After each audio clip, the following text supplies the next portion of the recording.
Hello, and welcome to Burning Issues, the only program that provides you a glimpse inside the Wichita Fire Department. I'm Fire Marshal Brad Crisp, and in this episode we'll talk about juvenile fire setting and the Y-Fire Juvenile Fire Setting Program. In 2011, the City of Wichita experienced 38 fires related to juvenile fire setting. Those fires resulted in $488,000 in fire loss to property. Also in 2011, one juvenile lost her life in an accidental fire which had occurred inside her home. According to the National Fire Protection Association, nearly 50% of all children will light at least one fire before the age of 13. The majority are males between the ages of 7 and 12.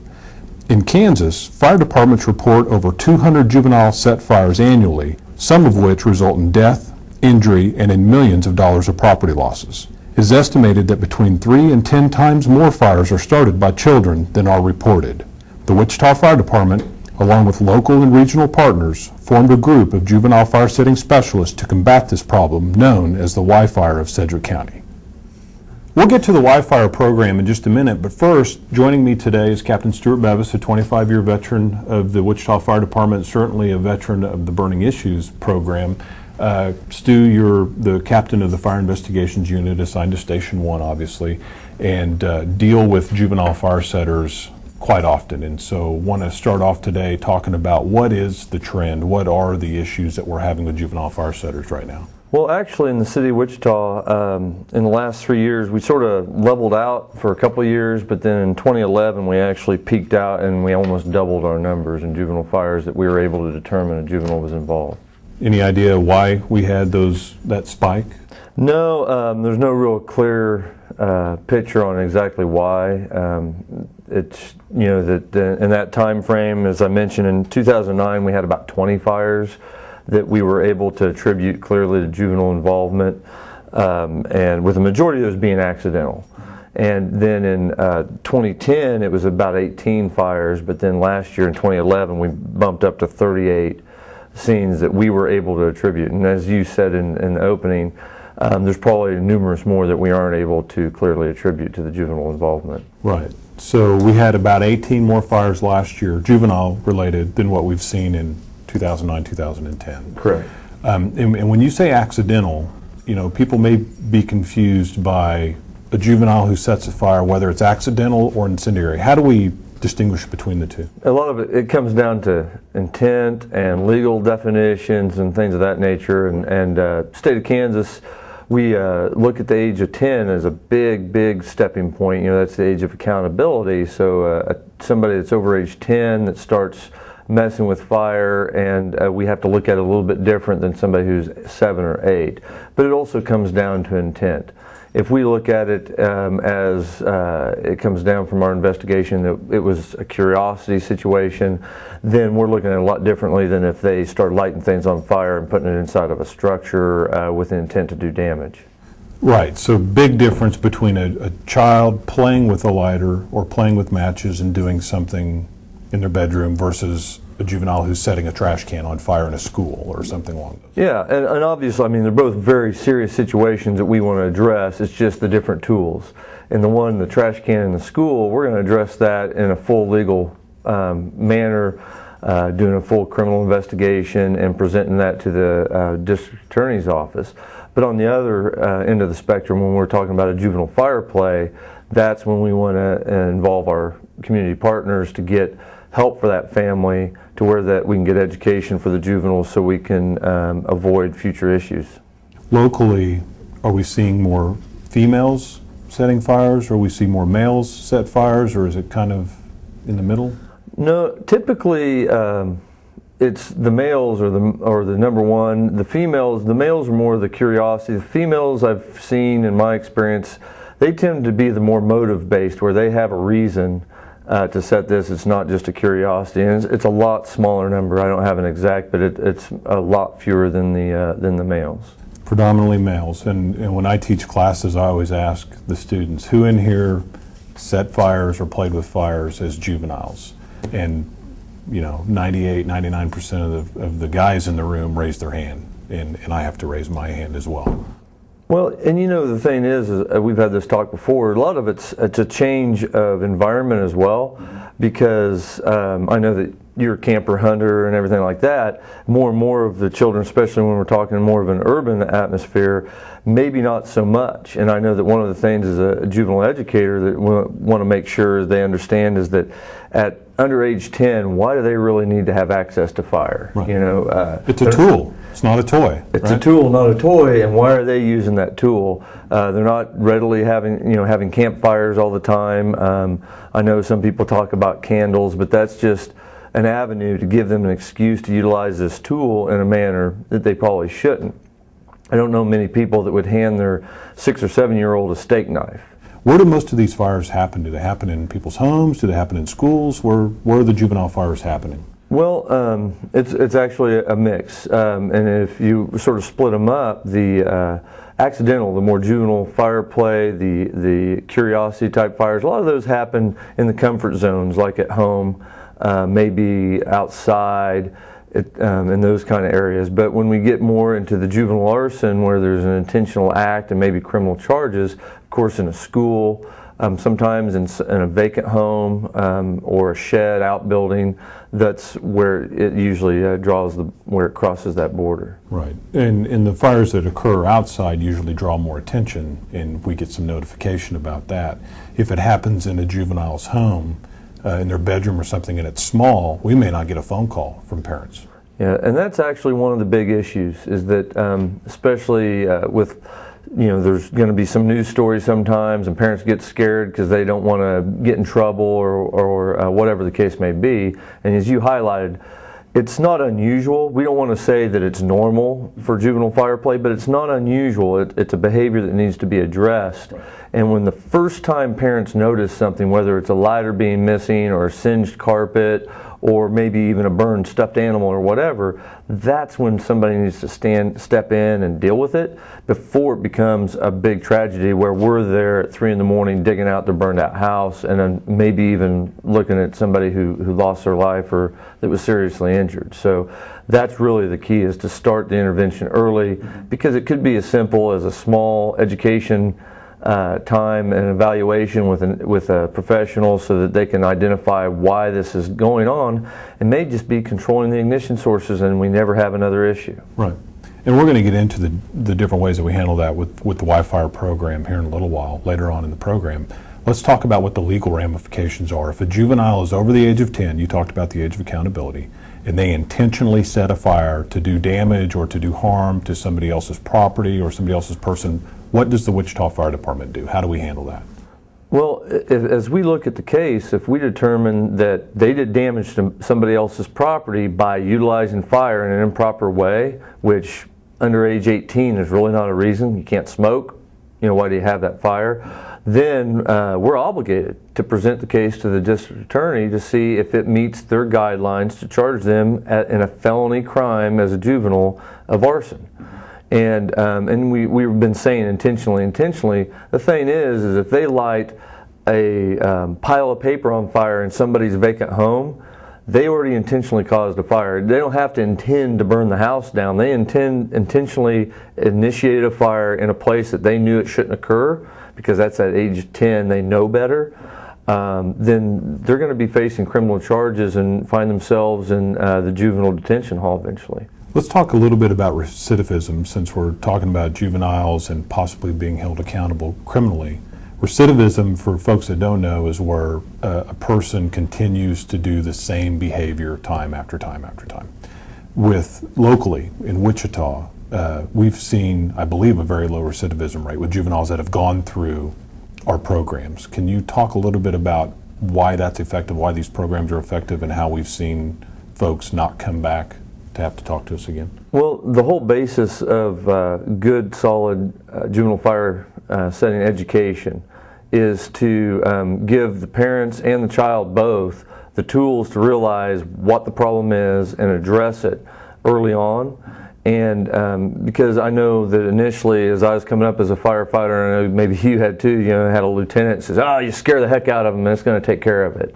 And really, all the solid programs throughout the country, and what our program is based on, is to understand that we have to educate. Educate, yeah, you do show them some of the consequences, but it's also it's an education. It's not a scared straight situation. We want to make sure they understand what consequences lay down the line for them so they can make sound decisions. If they understand they don't look both ways, they're going to get hit by a truck when they cross the street, they look both ways a lot better.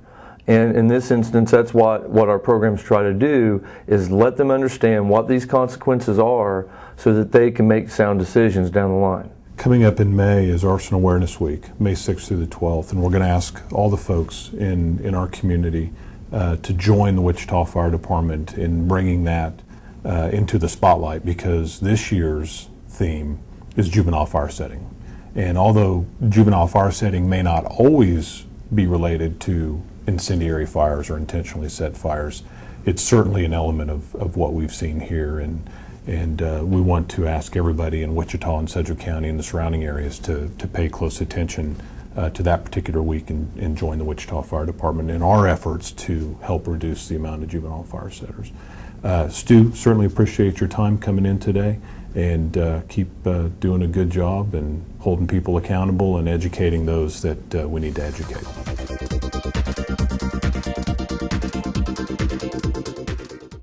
For our next segment today, we're going to talk about the Y-Fire program, and joining me today is Lieutenant Judd Gifford. Judd, you're with the Rose Hill Fire Department. Thank you for joining us. You're the chairperson for the South Central Kansas Burn and Safety Alliance. How do you say that? I know you can nail it. It's the Fire and Burn Safety Alliance of South Central Kansas. Okay. Yes, I am the chair. I have been for about a year. With that, like you said, I'm with Rose Hill Fire Department, Butler County Fire District 3, and I've been on the department for just over 10 years now. Been full-time out there for just over 7. And I've been a part of the Alliance since its inception back in '06. Cool. And also joining us is Lieutenant Martin Gutierrez. Martin, you're a familiar face on burning issues. Been with the fire department for a little over 15 years now? 13 years. 13. And obviously assigned to the Fire Prevention Bureau as a public educator. Yes, sir. Have recently become certified and instructed in the Y-Fire program and helping juvenile fire setters, and appreciate you joining us today as well. Glad to be here. I'm glad you're here. Hey, Judd, Y-Fire, it's an acronym. We keep saying Y-Fire, and it's spelled Y, the letter Y, with fire behind it. Can you tell me a little bit about what that acronym means? It stands for Youth Fire Setter Intervention and Resources and Education. Okay. Basically what it is it's a program that was started by Wichita, Sedgwick County fire departments to have some kind of intervention with juvenile fire setters. Since then, it has been taken over by the Fire and Burn Alliance when it became a group. And it's all about getting information and education out to not only the fire setters and children that set fires, but also the fire departments and the other organizations out in the area. So intervention by means of fire investigators and arresting kids isn't always the best way to help a juvenile fire setter. Not always. It completely depends on the age, and it also depends on the severity of what they did. Okay. You have a kid that's outside playing with some leaves and that's all that they catch. You don't necessarily need to try and charge them with arson. Right. But at the same time, like you were talking earlier, if a kid sets a trash can on fire in a school, that's a lot more severe of a problem. Right. Education can be a very important part of helping a juvenile understand why they did what they did and why it's dangerous. Very much so. You mentioned earlier this program started in Wichita and Sedgwick County, but there's other regional partners, and I would like for you to highlight who some of those other partners are. It's a 7-county group. Some of the departments that are a large part of it, Winfield, Hutch, Fire District 3 in Rose Hill, Benton, Andover, Wichita, Sedgwick County.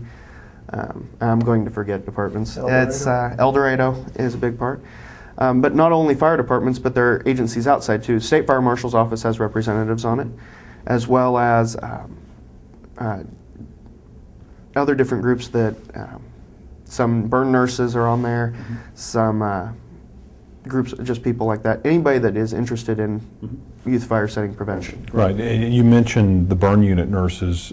This is not just a local thing. This is a national thing. Safe Kids are involved, which locally means some of the folks at Via Christi, where the burn unit exists. There's also a Fire Marshals Association involved. There is. With the burn nurses, we just recently got more of them involved here in the last couple months. So. Yeah. Good, because unfortunately, sometimes when juveniles play with fire, they get burned by fire. Yes. And sometimes that's our first point of contact with them. Correct. When they get burned, parents may not call 911. Exactly. Martin, who can go through the Y-Fire program? What are the ages, the limitations, or are there any? Well, they're really, it depends on the actual individual itself. We feel that the child is responsible enough to take some leadership in learning a little bit more. We feel that maybe this child should go to the fire setter program. The sooner we can intervene with these individuals and educate them in a proper form, because they never really think of the outcomes or what damages that could be done. In most cases, they're very minor incidences that happen that we can intervene and stop them from doing it from that point on.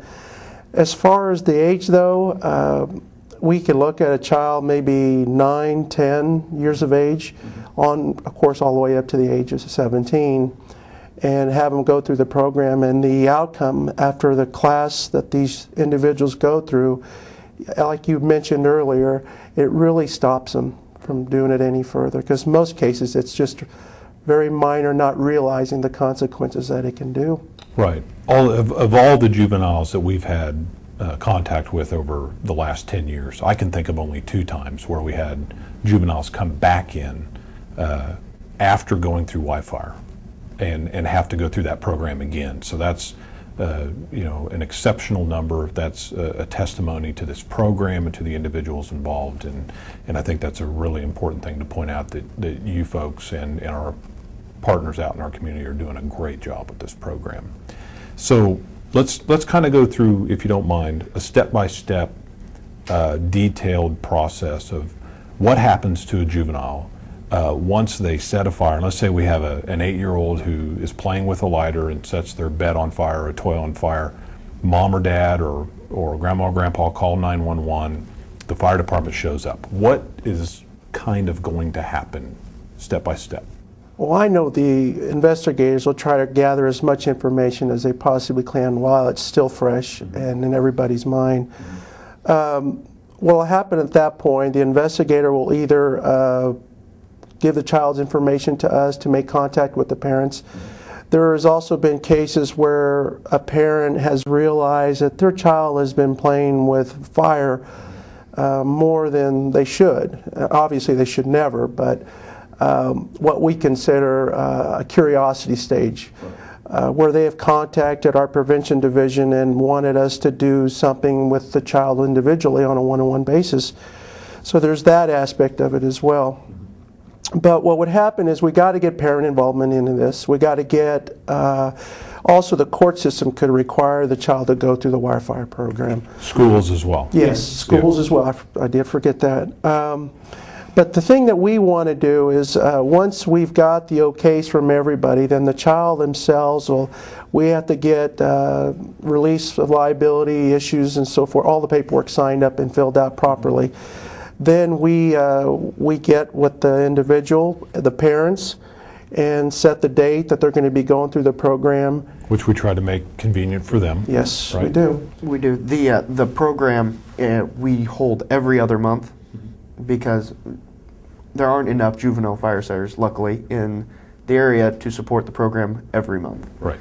So it's the second Saturday of every other month starting in January. Okay. And so when we bring them in, and we make it convenient for them, realizing that people may be working during the day and they can't come during the day. Maybe the weekend's better or an evening's better. There's an interview process, right? I mean, you guys actually kind of go through the information to see if this is going to be an effective program for them? By the end of the interview process, me as a person who counsels or interviews the people, I have a determination already establish at the end of my interview if that child needs to go to the wire fire setter program, or is there some other issues, more education involvement into it that needs to be done. That's the decision, and part of the questioning that we do, obviously it's a proven factor for the questionnaires that we use has been used through the Y Fire Setter program, Kansas State Fire Marshal's office, and also obviously complete, nationwide. There's different sets of questions that are used. It's what you're more comfortable using. But honestly, we have a good determination by the time of the interview. It's already, if they answer these questions yes or no, whatever it is, it's already telling us where we need to go with this child. This isn't a 10 or 15-minute deal. No. This takes several hours.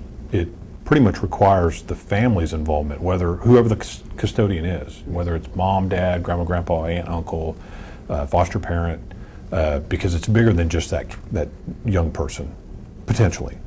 It may be curiosity, or it could be something larger than that, correct? Very much so.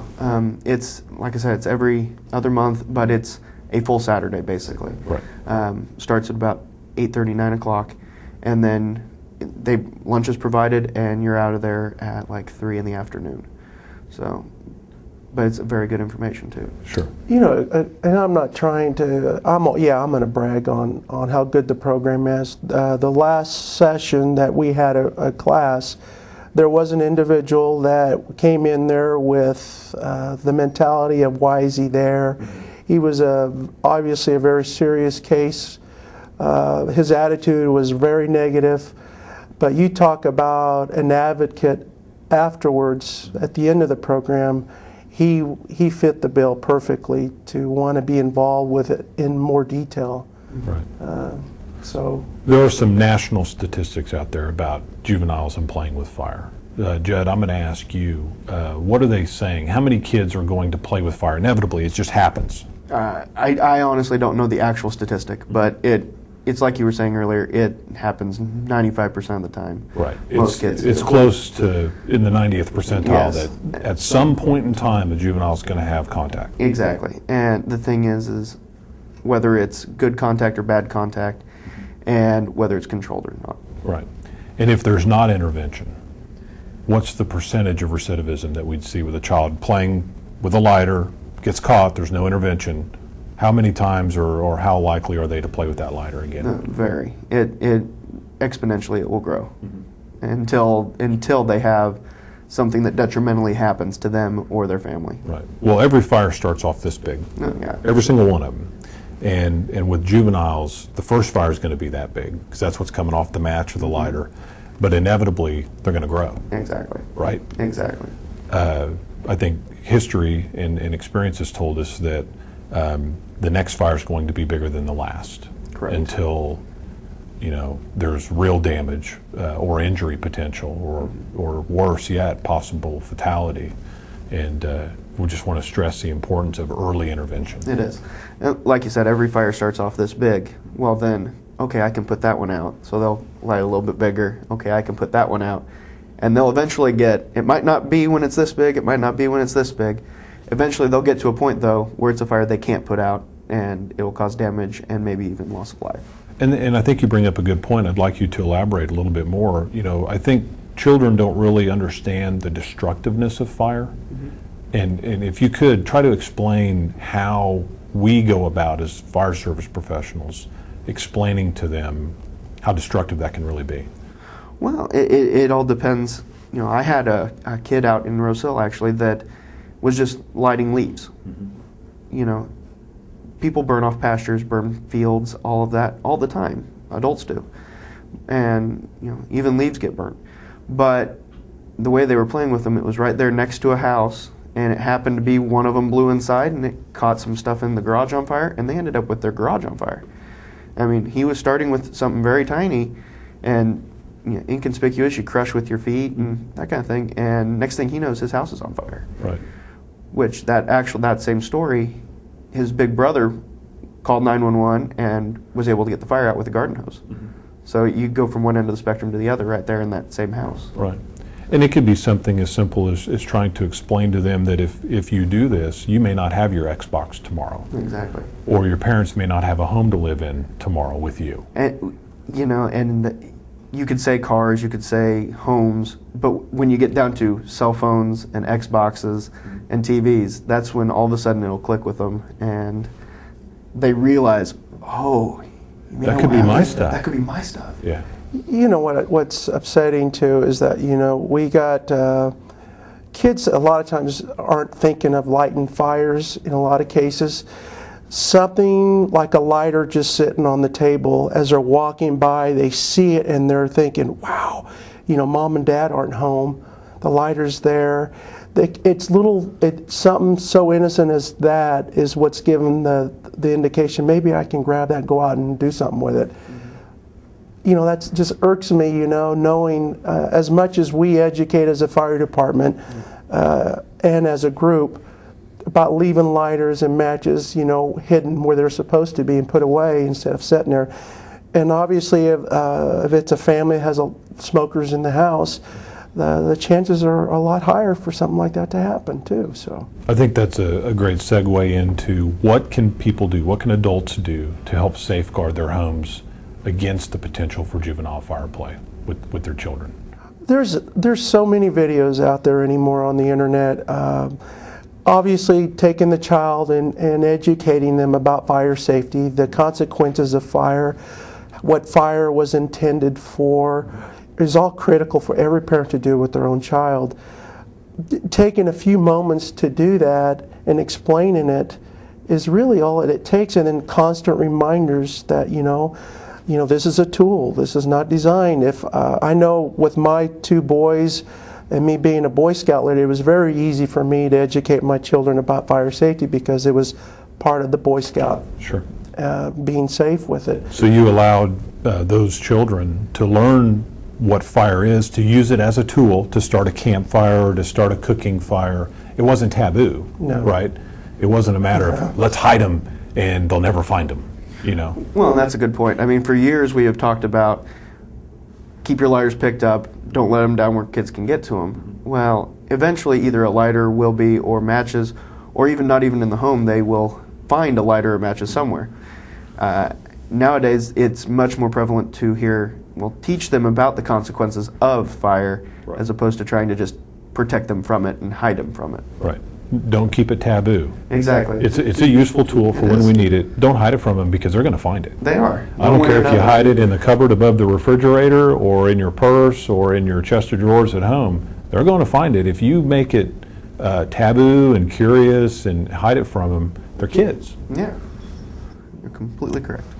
You know, that's when you mentioned earlier about using scare tactics to educate and so forth, you know, you tend to get a lot further by not using scare tactics, by using, situations that have happened, things that could really relate to them, where they can see it. If it's pictures they need to see, or just, how to talk to them. And I know when I question these individuals, I'm not getting hard on them. I'm bringing reality into their perspective where they can understand it. Absolutely. So, Judd, where can folks go to learn more about the Y-Fire program? If they want to learn more about Y-Fire itself, they can contact Y-Fire. We do have an email address. It's yfireks@gmail.com. Okay. Also, if they want more, they can go and talk to their local fire department. Okay.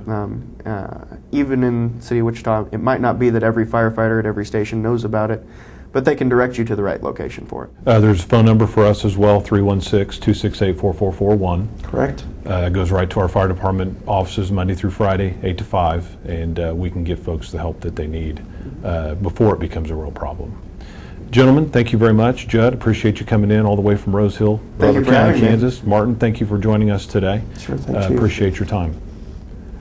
If you would like to become more involved in the city of Wichita, or if you want to learn more about the Wichita Fire Department, you can go to wichita.gov, Fire Department link, or call the fire department at 268-4441.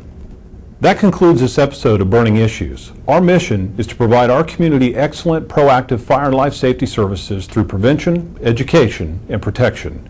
Remember, Wichita firefighters are highly trained professionals who are your friends and neighbors. They are Wichita's bravest and they're somewhere serving you every day.